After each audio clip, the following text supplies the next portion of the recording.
The annual Quahog Star Trek convention, where once a year, sci-fi buffs take their lips off the barrel of a loaded gun and spend half a day adjusting their eyes to sunlight. Brian, look, I purchased authentic blueprints to build a Star Trek transporter. Well, that's great, Stewie. You should get William Shatner to sign them for you. No way, I'm getting Patrick Stewart to sign it. Picard has it all over Kirk. He's poised and measured and doesn't wear a cheap rug. Rather, he accepts even baldness with a quiet cool that says, I am in command. You are safe with me. I will cradle you in my arms through any crisis in any galaxy. Are you queer? Probably. This convention has everything. You can even try on LeVar Burton's visor. Why would he wear these? Now, the cast and I would be happy to answer a few questions. Oh, yes, so many questions. Me, Mr. Stewart, Mr. Stewart, Mr. Stewart, Mr. Stewart, Stu, Stu. Yes, you there. Oh. Yes, I have a question. Oftentimes my household sponges accumulate an awful amount of buildup.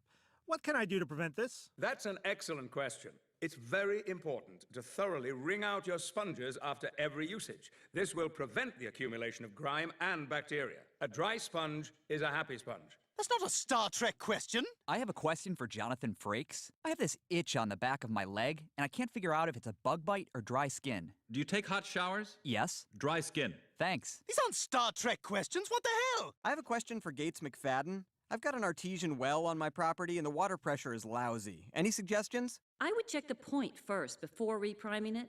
But remember that the summer months take a particular toll on any region's aquifer, depending on the local climate. This is horseshit. And that's the last question. Thank you for coming. You've been wonderful.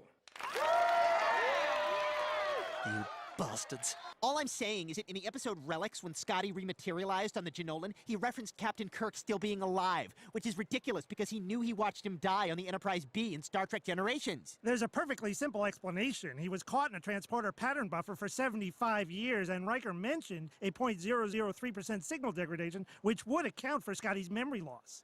Well, look what we have here, Jonathan. Yep. Looks like we got ourselves a couple of nerds. Give me